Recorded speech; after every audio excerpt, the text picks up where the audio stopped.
fucking happy soon. Ah! Let me calm down. Let me calm down. Let me calm down.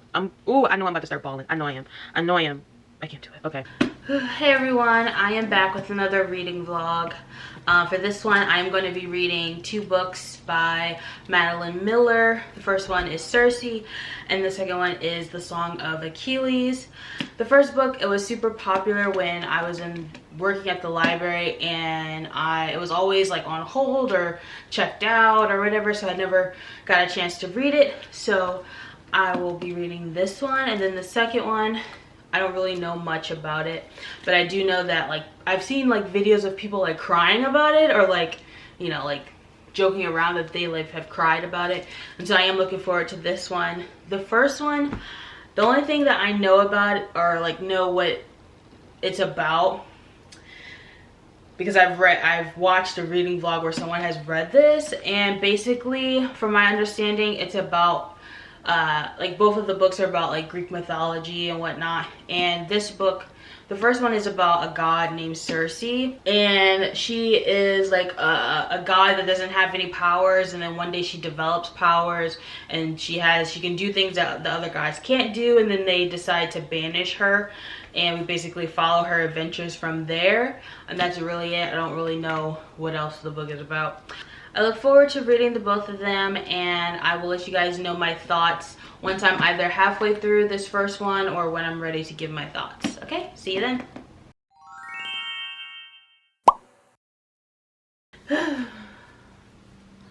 All right, hello people.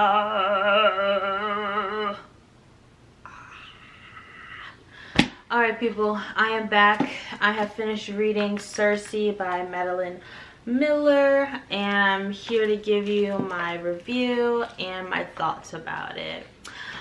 So one, I'm kind of coming into this blank because I did not write down any of my thoughts like I should have, but so we're gonna go off the dome. That one, I really enjoy Madeline Miller's way of writing. I found it really intriguing, alluring. Like it draws you into the story, and it makes you really want to know more about Circe and like where she's going in life, and you know what she will end up doing. And so that's one thing I really enjoyed about the book. As far as the writing, I think I gave the book 4 stars on Goodreads, even though if I'm honest, I think it's more of a 3.5. And I think it's that, I think it's like a 3.5 for me, is because I don't really know that much about Greek mythology. Even though I did really enjoy the book and Circe's story, I feel like I would have enjoyed it even more if I knew more about Greek mythology in general, which is something that I have like an opinion that I've seen a lot from people who, like, you know, have read this, like if they're not super into Greek mythology, like they like it, but they said they would have liked it more. And I'm kind of in the same boat. I think I would have enjoyed it like 100% more if I had like a good foundation or basis for Greek mythology. So Circe is born, and she is into this, you know, world of gods and fear, which is something that she says a lot towards like the end of the book. And she really, like right off the bat, you can tell that she is not like the other gods, and definitely not like her siblings after her. You know, the gods are very full of themselves, they're perfect and graceful, and everything, you know, comes naturally and easily to them, and so which leaves them to be kind of selfish and wanting to please themselves at the expense of others. And Circe is not like that at all. She is basically a person or a god who's, you know, waiting for life to happen, for someone to take notice of her, for someone to, you know, point her in a certain direction. Yeah, and that's pretty much like the book. Like the first couple of chapters of the book are basically Circe's childhood, which is another thing that I really enjoyed about the book, but I'm not sure if I can articulate it well. Where, like, obviously she's born, and gods, like, you know, in the book it says that, you know, it only takes a couple hours before they're like, you know, fully formed. After like being like a baby, you know, then they're like, you know, up and at 'em or whatever. And so we're following her through her childhood, but it's like over a couple decades, you know. But the writing like really suggests that she's still a kid in a way. Like she's sitting at her father's feet, you know, just waiting around. And even though she is the oldest of her siblings, she doesn't feel like she's the oldest because of her nature. And then she kind of like, and you can kind of tell that Circe is like yearning for human connection, which is a part of the book a big part of the book, but especially in the beginning of the book, which is where I really enjoyed it, because when I was reading it, even though like in my mind like decades technically had passed, you know, her constantly wandering the halls of her father's home, in a lot of ways she still seemed like super childlike, and she wants someone to like love her and show her affection, and that, you know, that she like, you know, someone that cares for her. And so her parents end up giving birth to her last sibling, which she ends up taking under her wing as soon as he's born, like right out the womb. She scoops him up because nobody else wants him. And this is like the first person that she has, you know, a connection with. You know, they wander the halls together, they talk to each other, they spend time together and stuff like that, and they're close. And this is like Circe's first relationship with someone, you know. And you know, it eventually leads into him getting older, and he ends up leaving her, and she's left heartbroken, which is basically the story of Circe's life. Like throughout the book, she's constantly getting into not even just like romantic relationships, but, you know, just relationships with people wanting to connect with them, and they end up leaving her. And it was just so sad to read. Like there were a lot of moments where I really felt for her in my chest, because I think like in this world that we're living in now, it feels like really hard to really like connect and feel like someone completely knows you and understands you, and that you completely know and understand them. And Circe was like truly searching for this. And so constantly the book was just like her in and out and back and forth with these relationships of people. Yeah, so I'm like going through the book in my brain. And so the turning point for Circe and this book, because previously it was you know, after she's born, all the gods, you know, they all have like some kind of ability that they can do. And she is like a nymph, which is like a lesser god, but they all are able to do something, or in some way attuned to something, you know, attuned to like nature or water or the wind, trees, whatever. And it seems like her and her siblings don't have anything like that. And so she reaches a turning point in her life where she finally, for the first time, meets a mortal who is like a fisherman. He's poor, you know, this, that, whatever.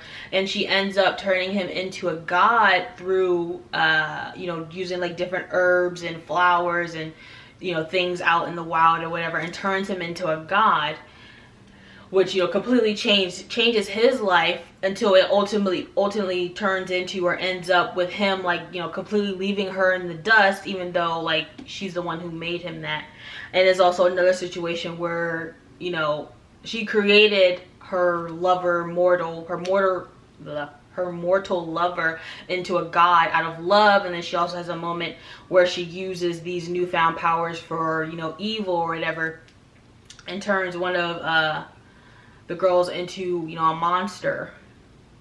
And so basically it gets found out eventually that Circe and all her siblings have like these powers, are able to do stuff that the other gods cannot. And it's decided by Circe's father and Zeus, you know, the big man himself, that Circe has to like go somewhere away from all the other gods. And she's the one that's like exiled because all of her other siblings, you know, her sister got married off, so she's somewhere else.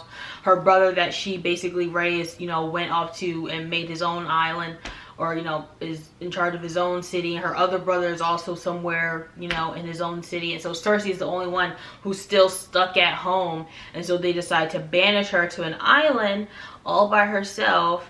And that's basically where I would say most of the story begins. Like that's really the only places that we see Circe.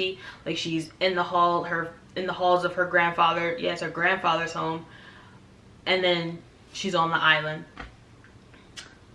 And that's basically that. And then we, you know, we obviously see her adventures and stuff like that, where she's learning her witchcraft, which is basically what she is called from then on, her and her siblings, that they're witches. And she's on this island, you know, learning and perfecting and honing her witchcraft to do whatever she wants with it, but she's still obviously very lonely. And there's like different, you know, encounters and stuff with other gods, other mortals and things like that I won't get into. You should read it if you haven't. And honestly, I really did enjoy the book. I think it has a lot to say. I mean, obviously it's based off Greek mythology, you know, it's like a revamping Circe's story and stuff like that. But I just really enjoyed it. I enjoyed Circe as a character because I think I also, one, just identified with her in that being like a sort of a person who's kind of just like waiting for life to happen, and then all of a sudden she's put into a situation where she has to make life happen for herself. She has to take charge of her life and what she's going to do with it.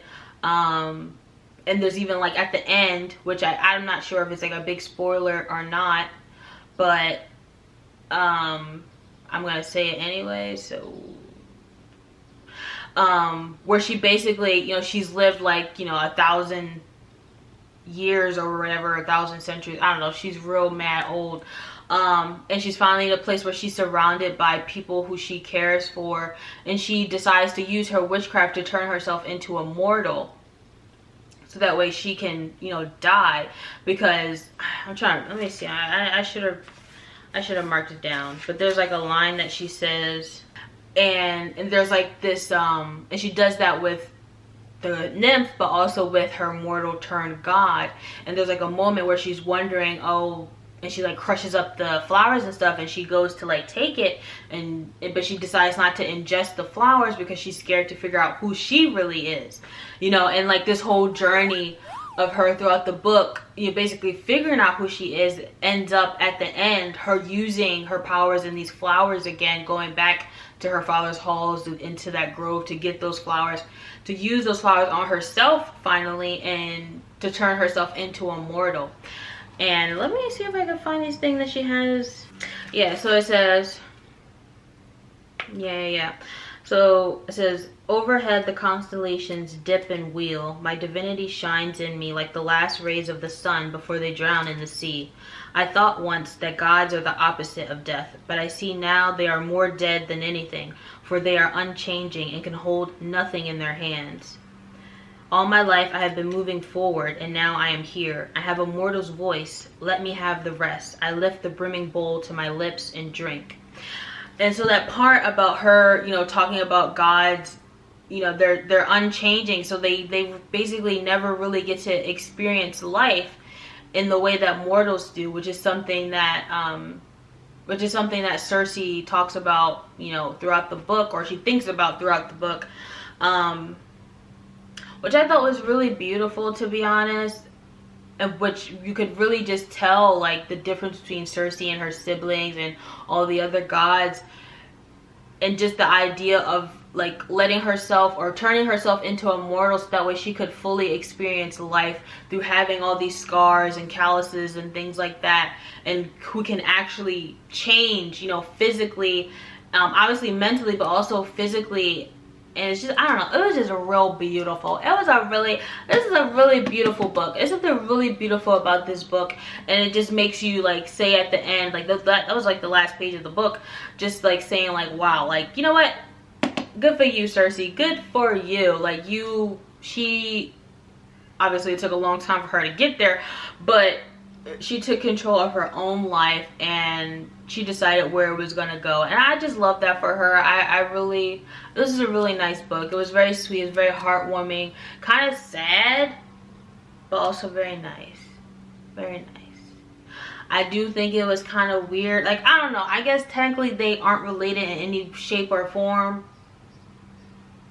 But for her to get with her brother, not her brother, her son's brother, and start to father, and to give birth to his babies, So now her babies are simultaneously her son's uncle, but also his siblings. Listen, I don't know. Yeah, anyway. Yeah, when he was just coming around and, you know, telling her all the different stuff that was happening outside the island. And even though he obviously was not a very good guy, like the rest of the gods, unlike Circe, all selfish, just playing games because, you know, they're living very long lives, and obviously you get bored after a while, you know. Oh, I know what I want to say. I'm kind of sad. I mean, I don't know what I'm about to say. Let me think. Obviously, like I said, I don't know much about Greek mythology, okay?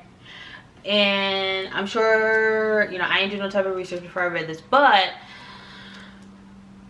I imagine that the book is following closely to the actual Greek mythology life of Circe and her story and stuff like that.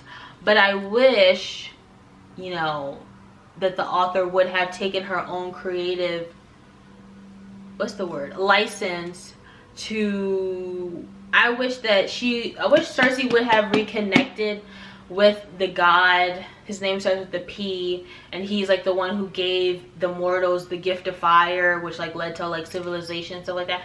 I wish that they would have reconnected when she was older, you know. I don't know.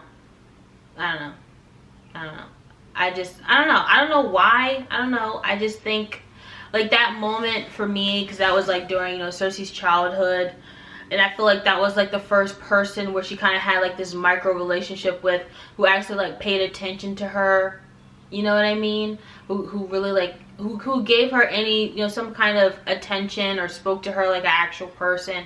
And so I wish that they would have reconnected. Maybe I'll do my own research and see if they ever do or ever did in the Greek mythology stories or whatever. But yeah. Alright, so we're moving on to the Song of Achilles, which he is actually mentioned a bit in Circe. And honestly, like I said, I don't know much about Greek mythology, but I always thought that Achilles was a god. But according to the book, he's immortal. And so, yeah, I'm interested to read this one, because I feel like this one is the one I've been seeing where people are like actually for real life emotional about it, like crying about it. So I would like to see what's happening. Yeah. All right, people, I will see you when I finish reading it. Oh my god, wait. Oh my god. Okay. So I'm literally like almost done with the book. This is how much I have left, and I think we're getting to the point where, okay, so there's like a point in the book where obviously like we know like Achilles is gonna die, but like we haven't gotten to that point yet, and like the war is happening and stuff. Oh my god. And Achilles' mother like comes to him and says that like the best of the Myrmidons, girl, I don't know, the best of their people is gonna die before he does. And literally someone just called Patroclus or Patroclus the best of like his people. And so I think that he's gonna fucking die. And I literally like, oh my god, I don't want to read it. Oh my god, I can't do it. It's literally, can you see it, people? You can't see it. You can't see it. Oh my god. You are fulfilling the prophecy. I mean, now I see why. I can just see the story unfolded. I see why his mama hated you. Because she knew. She knew. Oh my god, I just looked ahead a little bit even though I shouldn't have. Oh my god, it's about to happen soon. Ah! Oh no, oh no.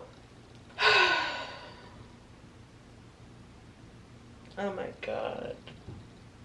Wow, that was so sad. Patroclus has died, and it was so sad and like so alone. I kind of imagined that at least he would be with Achilles when he died. At least. But he doesn't even get that. He's like alone. Damn. Those are some words. These are some words, okay? Oh my god. He is wearing Achilles' own armor, the unmistakable phoenix breastplate taken from beside my corpse. The men stare as the two pass. It looks almost as if Achilles is chasing himself. Oh! Oh my god. What? Oh my... Wow. Madeline Miller. Girlfriend, you're doing your thing. Okay, you done did your thing. I finished it. And I just wanted to do some quick right after thoughts. What a beautiful book. What a beautiful book. What a beautiful retelling. Okay, I know that technically, like, it's a, you know, mythology, like it's the story is already like there, but this the only one to me. This the only one to me. So beautiful. Even in the last moments, okay, even with in the last moments of Achilles' mom and Patroclus. Girl, let me look up how to pronounce his dang name. Even in those last moments of him, you know, being trapped, you know, unable to go to the underworld, but still able to communicate with Achilles' mom, and just going over basically his whole life with her, you know, since she could only see so much, and was able to see Achilles not as like some myth or fable to, you know, become great, but just like as a person, as a human who lived and loved and was talented and was happy and carefree, and how they could just share while simultaneously grieving but also loving a person. It's so beautiful. The name of this figure of Greek mythology, as recorded in Homer's Iliad, he was the lover of Achilles. How do you go about pronouncing his name? Patroclus. Okay, Patroclus. I was right. It just don't really flow, you know. Even just the title of the book, I don't know, y'all can't see me because the lighting is awful or whatever, but even just the title of the book, The Song of Achilles. One, okay, if you don't know anything about Greek mythology, you just picking up a book to read, you might think, oh, like the main you know, point of view is going to be Achilles, but for it to be Patroclus is one effing beautiful, because you are really getting to know like this like B character in like Greek mythology, even when Achilles is the big star. But so much of Achilles' life from like this book, obviously this retelling of the book, was like from Patroclus's point of view, his influence in Achilles' life. The Song of Achilles, not highlighting that he's like, you know, a great warrior or whatever, but that my man was playing the lyre, okay?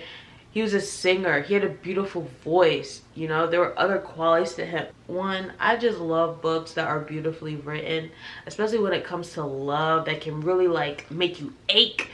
I just love that. And Madeline Miller, and oh my god, when Breezy spoke the death sentence, the best of men, the best of myrmidons, or whatever the word is, oh my god, it got me. It got me. I could just see the story unfold. It got me. And what's foul, freaking Achilles' son not wanting his dad buried with Patroclus, and you know that was Achilles' mom's fault, and you know it. What a... That got me so tight, because how cruel can you freaking be? And then got the nerve to go to Patroclus and be like, oh, tell me more about my son. Girl, if you don't go kick rocks and go drown in the ocean. But anyway, let's get off the negativity.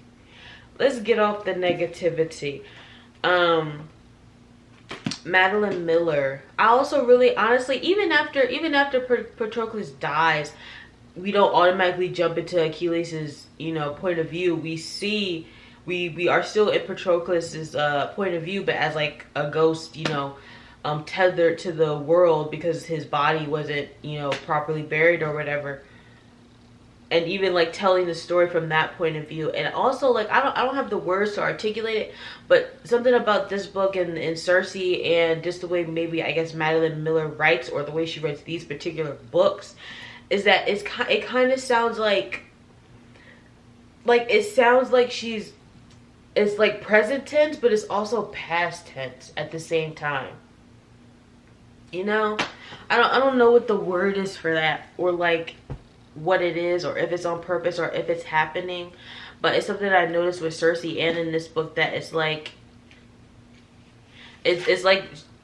we're obviously reading the story in present time, but also like the main character that we follow is also telling a story. I don't know. My point is that I really like that.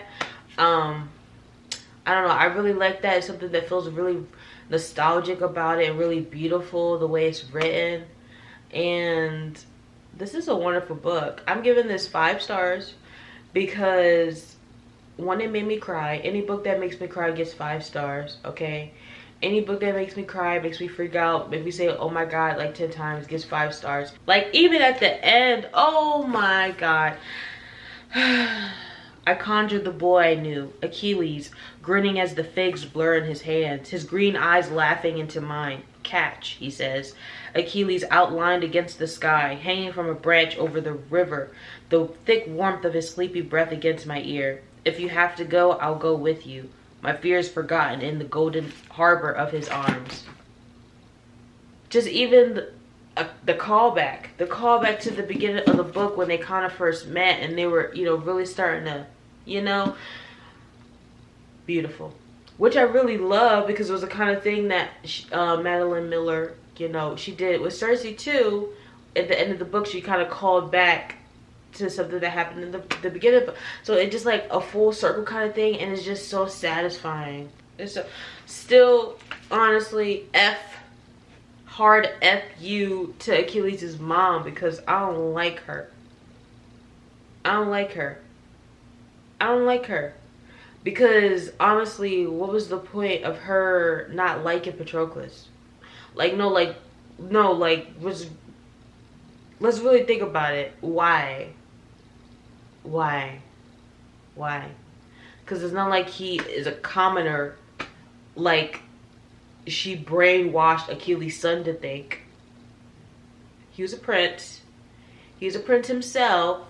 Okay, a prince himself. Okay, so what was the reason? I don't get it. And it pisses me off, because honestly, Achilles should have dug into her a lot more than he did. Yeah, that's my opinion. He should have dug into her a lot more than he did. Okay, he should have read her down. It's pissing me off. Also a big F you to Achilles' son, Pyrrhus. A big to you, because how dare you treat Breezus like that? How dare you? How dare your 12, 13-year-old self do that? Odysseus, also a big F you to you too, Odysseus. To you too, okay? You may have a way with words, I'll give you that. But a big F you in this book and the other book that's over there, but I don't feel like going to go get. You did my girl Circe wrong. Okay, I wasn't that swept up with you. You really wasn't doing nothing for me. I'll tell you that. You wasn't doing anything for me. I did not find you charming. Okay, in Circe's book. In this book, I will admit you were a bit more charming, okay? You were a bit more charming. Okay, maybe because I actually got to read, you know, how you did whatever you did, okay? Because in Circe's book, you was just bragging. Odysseus, I don't like you.